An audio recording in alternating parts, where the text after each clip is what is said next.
said to Abram, "Country and your kindred and your father's house to the land that I will show you. I will make of you a great nation, and I will bless you, and make your name great, so that you will be a blessing. I will bless those who bless you, and the one who curses you, I will curse. And in you all the families of the earth shall be blessed." The second reading is from Matthew 16:24-26. Then Jesus told his disciples, "If any want to become my followers, let them deny themselves and take up their cross and follow me.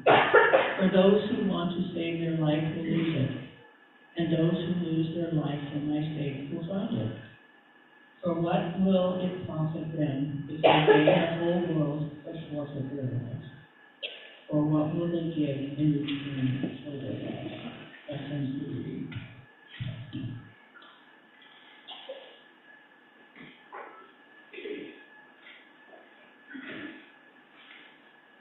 So you probably noticed that there's no time for children in worship today.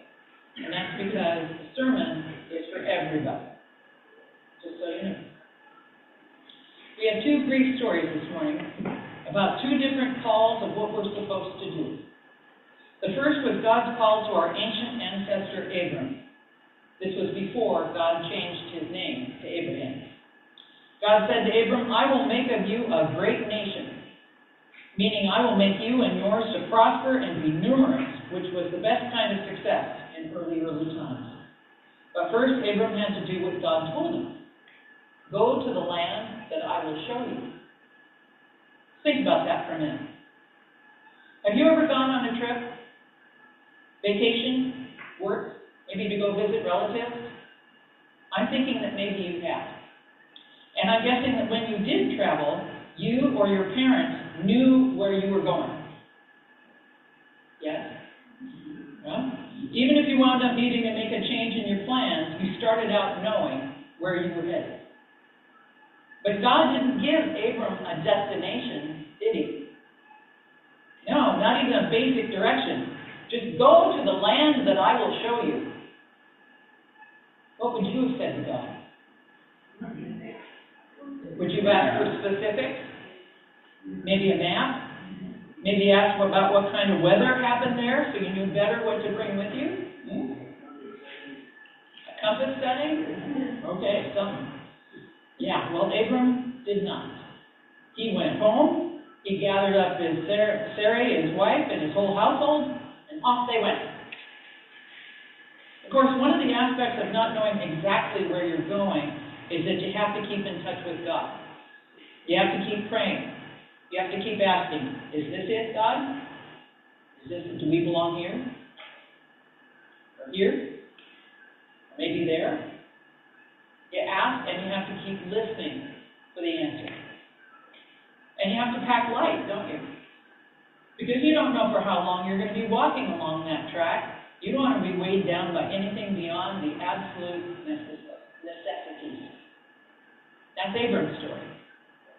Now we turn to Jesus and what he told the disciples. He said that if you want to follow him, if you want to be Jesus' disciple, you need to pick up your cross and follow him. Not his cross. Your cross. Your cross. What does your cross look like? Do you know? How do you find out? Right, you pray about it. Every person's cross will be different, just like every person is different. And what exactly is a cross, as Jesus talked about it? Well, I think what Jesus meant by cross was not the literal cross that he eventually came to. I think our cross is that burden or challenge or puzzle that we are meant to carry and deal with. The tasks that are specifically ours to do. Just like when you're young and your parents assign you a particular chore, like taking out the recycling or the trash, or walking the dog, or washing the dishes. In that same way, God has tasks in mind for us to do. We just have to ask what they are, and then we have to work on them. That's what it means to carry our particular cross, at least in one way of looking at it. And because we do not live all alone on our individual desert islands, we have to consider whether our individual crosses might also include some group work, some community challenges and puzzles.